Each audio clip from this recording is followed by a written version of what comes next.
আসসালামু আলাইকুম এভরিওয়ান, কেমন আছেন সবাই? আশা করি অবশ্যই আল্লাহর রহমতে আপনারা সবাই ভালো আছেন। আজকে সব দিনের মতো আজকে আমি আপনাদের মাঝে আরেকটি নতুন ভিডিও নিয়ে হাজির হলাম। অবশ্যই আপনারা ভিডিওটা দেখবেন, দেখলে অবশ্যই খুশি হব। সে ভিডিও হচ্ছে নতুন সেলাই। অনেকেই আছে জামায় ফুল তুলবেন, বিভিন্ন জায়গায় ফুল তুলবেন, কিন্তু আইডিয়া খুঁজে পাচ্ছেন না। তো অবশ্যই এই ভিডিওগুলো দেখলে আপনারা নতুন নতুন আইডিয়া করতে পারবেন এবং কি নতুন ডিজাইন খুঁজে পাবেন। তো আমি আজকে আপনাদের মাঝে একটা নতুন আইডিয়া নিয়ে আসলাম, কিভাবে আপনারা এই ছোট একটা মুখে দিয়ে গোল করবো। আগে এটা তো জানেন, অনেকেরই জানি, আবার অনেকে বোঝে না যে একটা গোল কিভাবে তৈরি করব, কি করব না করব। একটা জিনিস দেখলে করা যায়, না দেখলে করা যায় না। তাই এভাবে আমি একটা দাগ টেনে নিলাম। নেওয়ার পর এভাবে ছোট্ট মাঝামাঝিতে একটা ওটা দিয়ে নিলাম। তারপর আমার এখানে যেহেতু 3 ধরনের সেলাই হবে, ঘাট সেলাই আছে আর একটা আছে স্টিচ সেলাই। এই যে এভাবে আমি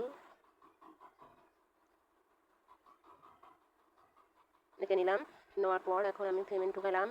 এটা ফুল হবে না, দাঁড়ান, হচ্ছে আমি পাতা করে নিয়ে নেবো, কিন্তু পাতা পরেই করতে চাই। আমি আপনাদের এভাবে আগে বোঝাই। সবসময় যারা নতুন হাতে কাজ করতে পছন্দ করেন, অবশ্যই আস্তে আস্তে একটু একটু করে ফুল করবেন, একটু একটু করে কাজ করবেন, তাহলে অবশ্যই আমার মনে হয় কাজ শিখতে পারবেন। যারা নিজে নিজে ড্রয়িং করে কাজ করতে চান, তারা সুন্দর করে ভেঙে ভেঙে করতে পারেন। তো আমি আপনাদের মাঝে অবশ্যই হাজির হলাম। অবশ্যই আপনারা দেখবেন, আশা করি অনেক আশা নিয়ে আসি আপনারা আমার ভিডিও দেখবেন। জানি একটু সমস্যা হয়, ক্যামেরা ভালো না, আমি আবার দেখা যায় অত সময়ও পাই না, কিন্তু তারপরেও করি যেহেতু কাজ জানি। আমার খুব ইচ্ছা যে আপনাদের সবাইকে একটু একটু করে যদি আমি, সবাই এভাবেই আগ্রহ দেখায়। এই যে আমি এখানে একটা জায়গা থেকে স্টেজ তুললাম। এই যে গিট, নিচে গিট না দিলে উঠে আসে, এই আমি গিট দিয়ে নিলাম। এখন আমি এভাবে সেলাই নেব।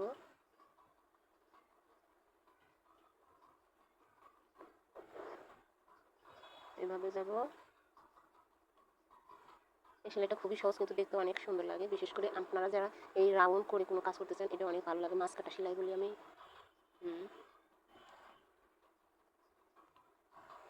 এভাবে স্টিচ এক ফোর করে করে আগাবো, আর এভাবে যে হাত দিয়ে ধরে রাখবো, এভাবে একটু একটু করে দিয়ে যাবে সেলাই।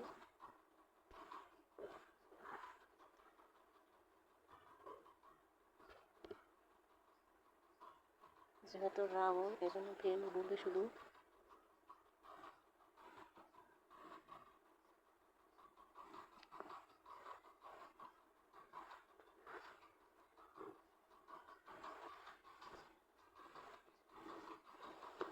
এই সেলাইটা আরেকটু চওড়া করে করে আরেকটু ইয়ে করে করলে, মোটা সুতো দিয়ে করলে অনেক সুন্দর লাগে। আমি টেবিল মেট করেছি আমার এই টেবিলের জন্য, দেখতে অনেক ভালো লাগে।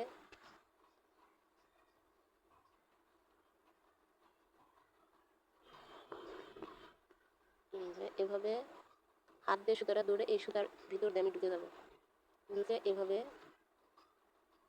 দেখছেন এখানে এভাবে যাবো।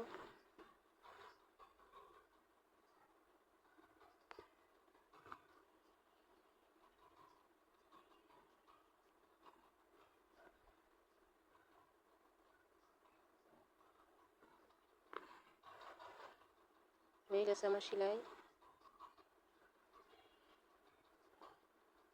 এখন আমি মাঝখানে একটা ঘাট সেলাই দিয়ে ভরাট করে নেব। এমনি ফুল করবো না, জাস্ট এভাবে ভরাট করবো। দেখতে অনেক ভালো লাগে সেলাইটা।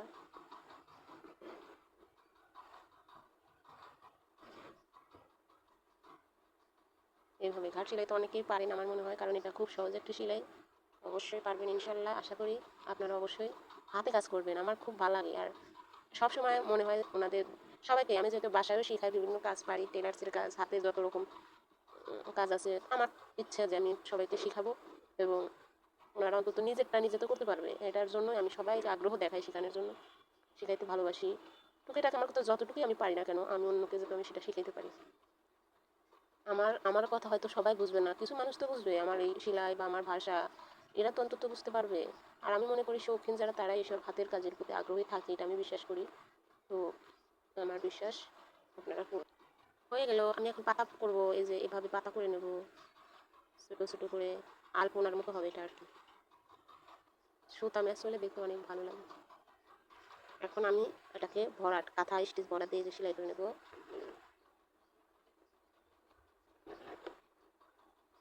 চার সাইডে এই লাল সুতা দিয়ে যখন আমি পাতা তৈরি করবো না, দেখতে অনেক ভালো লাগে।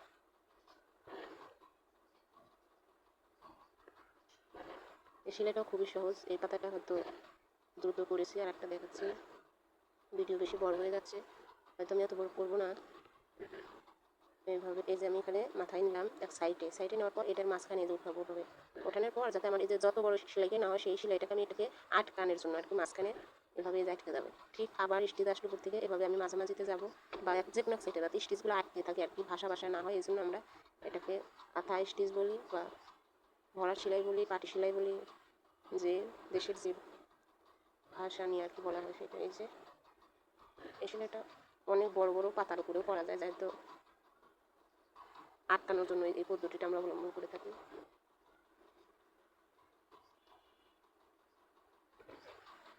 আমি আরেকটা পাতা করে দেখাচ্ছি। এভাবে গেলাম, এটা স্টিচভাবে মাঝখানে দিলাম। আমি শুধু এখানে মাঝখানে যত লম্বা হবে তত 2-3টা করে করে মাঝখানে আমার স্টিচ ঢুকবে। এভাবে যাব।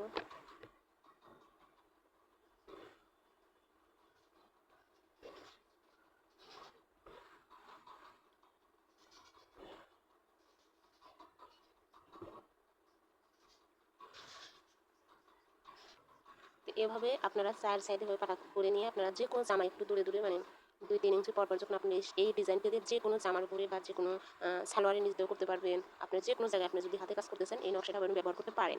তো আমি আশা করি আপনারা সবাই এই কাজটি করবেন ইনশাল্লাহ। দোয়া করি সবসময় আপনারা ভালো থাকবেন আর অবশ্যই আমার ভিডিও দেখবেন এবং কি ভালো লাগলে কমেন্টে জানাবেন। আর কোনো ভুল ত্রুটি হয়ে থাকে সেটাও আপনারা কমেন্টে জানাবেন ইনশাল্লাহ। দোয়া করি আপনারা ভালো থাকবেন। আল্লাহ হাফেজ।